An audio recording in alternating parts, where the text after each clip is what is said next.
تم میری شرط پوری کرو تب میں بتاؤں گی. کہا تمہاری شرط کیا ہے؟ کہا جنت میں تیرا ساتھ چاہتی ہوں, جنت میں تیری رفاقت چاہتی ہوں, جنت میں آپ کی معیت چاہتی ہوں. کہا نہیں کوئی اور بات مانگو, کوئی اور چیز کہو. اللہ رب العالمین نے موسیٰ علیہ الصلوۃ والسلام کو وحی کیا, کہا کہ اس بڑھیا کی درخواست قبول کر لو, اس بڑھیا کا سوال مان لو. تو موسیٰ علیہ السلام نے کہا کہ چلو ٹھیک ہے. پھر وہ بڑھیا ان لوگوں کو لے کر کے ایک چھوٹے سے گڈھے پر گئی اور کہا کہ یہ پانی خشک کرو. پانی وہاں سے خشک کیا گیا. پھر اس کے بعد بتایا کہ قبر یہاں ہے. کھودا گیا تو یوسف علیہ الصلوۃ والسلام کا پورا ڈھانچہ بالکل اسی حال میں موجود تھا جس طرح کی ان کو دفن کیا گیا تھا. جس دن دفن کیا گیا تھا اسی طرح سے حسن و جمال کا یہ پیکر وہاں موجود تھا. پھر اس کے بعد جب ان کو قبر سے نکالا تو راستہ منور ہو گیا اور سب لوگ لے کر کے ان کو چلے اور بنی اسرائیل مصر سے نکل گئے. اب میں کہنا یہ چاہ رہا ہوں کہ اللہ کے نبی صلی اللہ علیہ وسلم سے جب صحابی نے دنیا کے سامان کا سوال کیا, آسان سی بات ہے, زندگی گزارنے کے لیے انسان کو سواری چاہیے اور کھانا چاہیے. کھانے کے لیے اونٹنی کا دودھ کافی ہے اور یہاں وہاں آنے جانے کے لیے اونٹنی کی سواری کافی ہے. وہ اس نے مانگا, اس کا دماغ اتنا گیا. مگر نبی صلی اللہ علیہ وسلم کو یہ بات سخت ناگوار لگی. آپ کو پسند نہیں آیا کہ میرے صحابہ, میری تربیت میں رہنے والے لوگ, میرے زیر تعلیم رہنے والے یہ صحابہ جو پوری امت کے لیے نمونہ بننے والے ہیں, جو اگلی نسل کے لیے رہنما اور ہدایت ربا بننے والے ہیں, وہ ایسی بات کریں گے؟ تو آپ نے ان کو ملامت کیا, ان کو سرزنش کیا, کہا کہ تم کتنے گئے گزرے ہو, تم کتنے پستہ سوچ کے انسان ہو کہ اس بڈھی عورت کی طرح بھی نہیں بن سکے, اس بڑھیا کی جو سوچ تھی ویسے بھی نہیں بن سکے.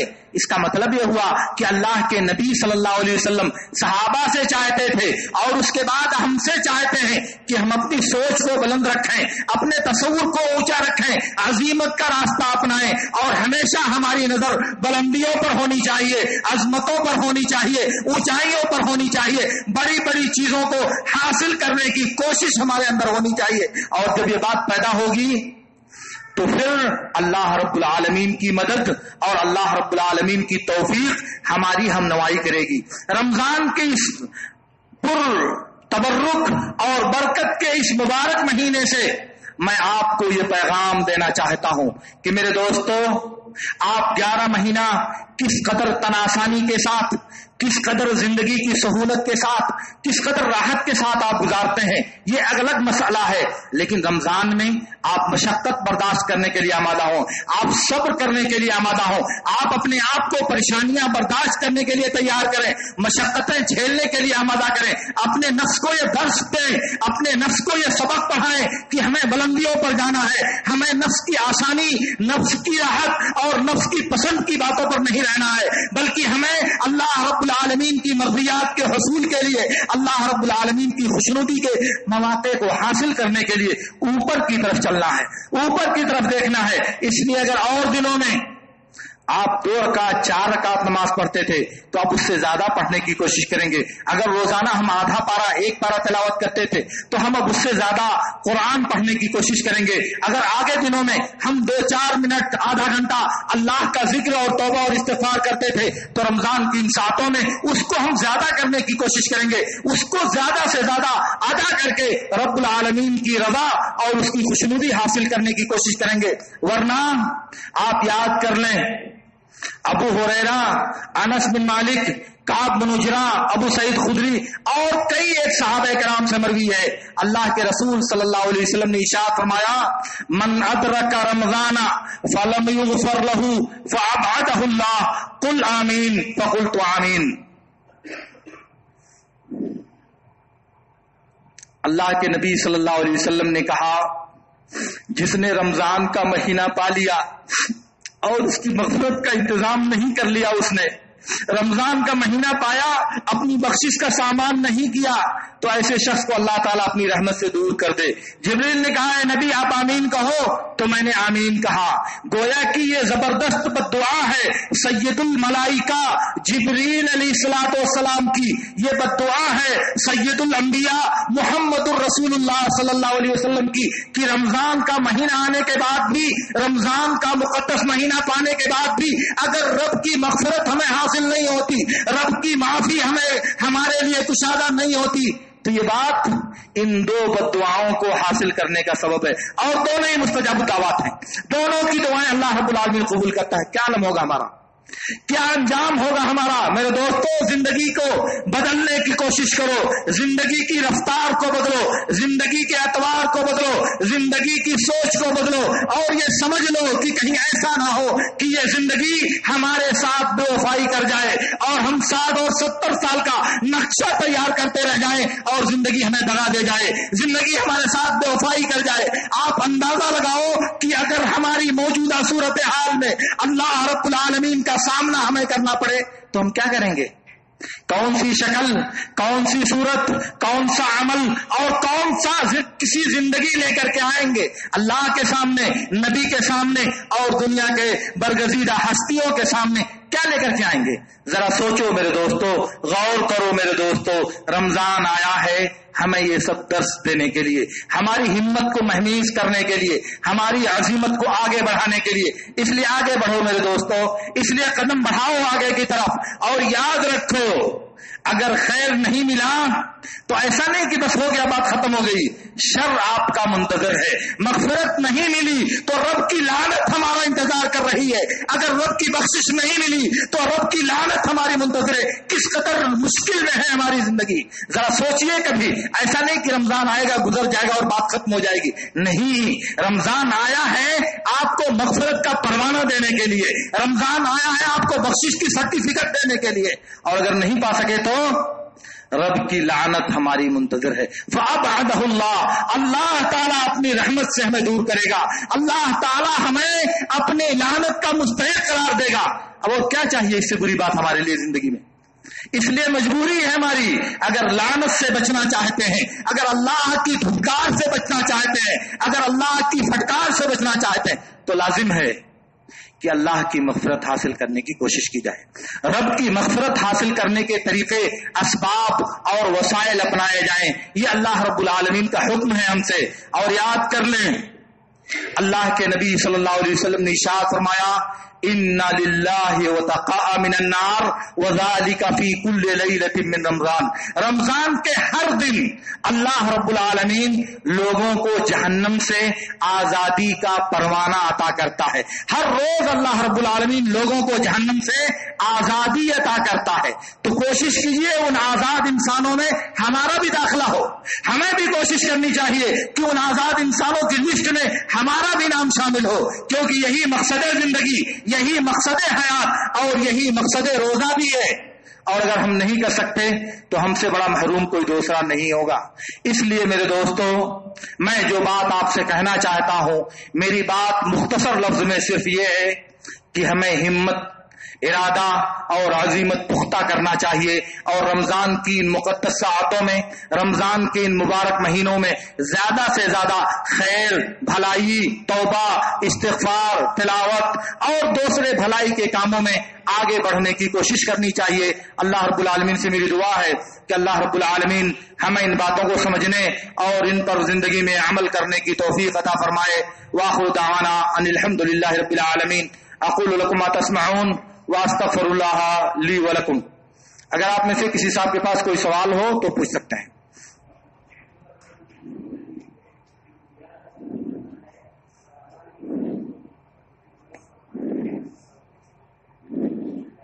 کیا کیا کہے آپ؟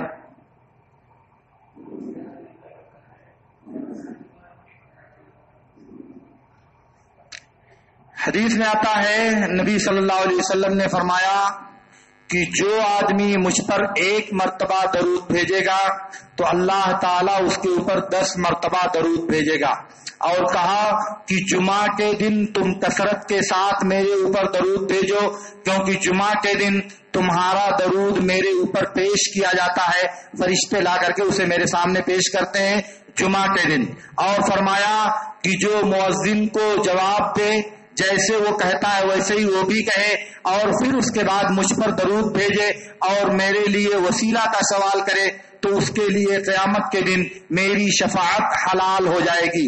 تو نبی صلی اللہ علیہ وسلم پر کثرت کے ساتھ درود بھیجنا، زیادہ سے زیادہ نبی صلی اللہ علیہ وسلم پر درود بھیجنے کی کوشش کرنا بغیر کوئی وقت متعین کیے ہوئے، یہ بہت فضیلت اور بہت زیادہ اجر کا کام ہے. اور خصوصیت کے ساتھ جمعہ کے دن نبی صلی اللہ علیہ وسلم نے ہم کو ایسا کرنے کا حکم دیا ہے. اس لیے کثرت کے ساتھ درود بھیجنے کی کوشش کرنا، یہ ایک طرف نبی صلی اللہ علیہ وسلم سے ہماری محبت کی دلیل ہوگی، دوسری طرف رب کی مغفرت حاصل ہونے کا ذریعہ بھی ہوگا. کیونکہ اللہ کے نبی صلی اللہ علیہ وسلم نے فرمایا کہ جو آدمی کثرت کے ساتھ مجھ پر درود بھیجے گا اس کے گناہوں کو بخش دیا جائے گا، اس کا غم اور حزن دور کر دیا جائے گا اور اللہ تعالیٰ اسے جنت میں داخل کرے گا.